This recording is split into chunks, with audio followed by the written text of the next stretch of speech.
দেশের সোনার বাজারে আবারও এলো বড় পরিবর্তন।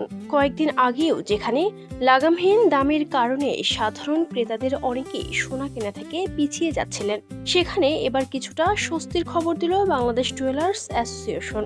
নতুন সিদ্ধান্ত অনুযায়ী প্রতি ভরি 22 ক্যারেট সোনার দাম এক ধাক্কায় 5,482 টাকা কমানো হয়েছে। ফলে বর্তমানে এক ভরি 22 ক্যারেট সোনা কিনতে খরচ হবে 2,29,373 টাকা। শনিবার সকালে প্রকাশিত বাজুসের বিজ্ঞপ্তিতে জানানো হয়, স্থানীয় বাজারে তেজাবি সোনা বা পিওর গোল্ডের মূল্য কমে যাওয়ায় সার্বিক পরিস্থিতি বিবেচনায় নতুন এই দাম নির্ধারণ করা হয়েছে। একই দিন সকাল 10টা থেকে কার্যকর হয়েছে নতুন মূল্য তালিকা।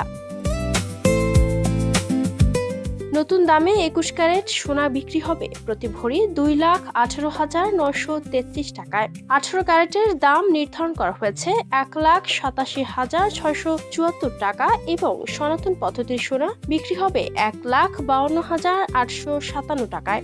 অর্থাৎ সব ধরনের সোনার দামই এসেছে উল্লেখযোগ্য কমতি। সোনার বাজারে এমন ওঠানামা এখন যেন নিয়মিত ঘটনায় পরিণত হয়েছে। মাত্র কয়েকদিন আগেই গত 2 জুনও সোনার দাম কমিয়েছিল বাজুস। তখন 22 ক্যারেটের প্রতি ভরি সোনার দাম ছিল 2,34,855 টাকা। তারও আগে কয়েক দফায় বেড়েছিল দাম।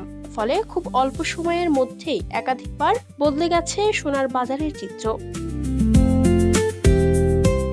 বাজার বিশ্লেষকদের মতে, আন্তর্জাতিক বাজারে সোনার দর ওঠানামা, মার্কিন ডলারের বিনিময় হার, মধ্যপ্রাচ্যের রাজনৈতিক পরিস্থিতি এবং বৈশ্বিক অর্থনৈতিক অনিশ্চয়তার সরাসরি প্রভাব পড়ছে দেশের বাজারে।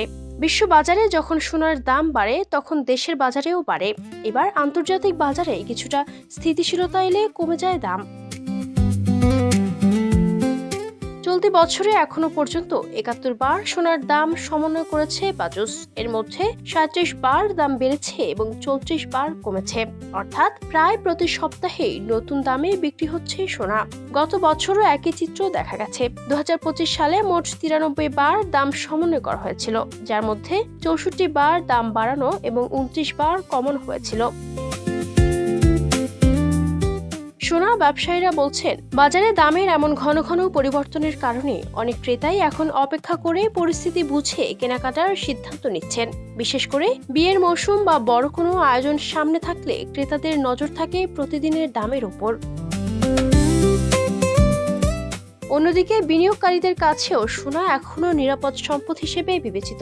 তাই অর্থনৈতিক অনিশ্চয়তার সময় অনেকেই ব্যাংক বা অন্য খাতের বদলে সোনায় বিনিয়োগ করতে আগ্রহী হন। তবে ঘন ঘন দামের পরিবর্তনের কারণে এখন বাজারে এক ধরনের সতর্ক অবস্থানও তৈরি হয়েছে। বিশ্লেষকদের ধারণা, আন্তর্জাতিক বাজারে বড় ধরনের পরিবর্তন না এলে সামনে আরও কয়েক দফা দামের সমন্বয় দেখা যেতে পারে। তাই দেশের সোনার বাজারে এখন সবচেয়ে বেশি আলোচিত বিষয়, আগামীতে দাম আরও কমবে নাকি আবারও বাড়বে। Ayesha Akter Swarna, campus Times.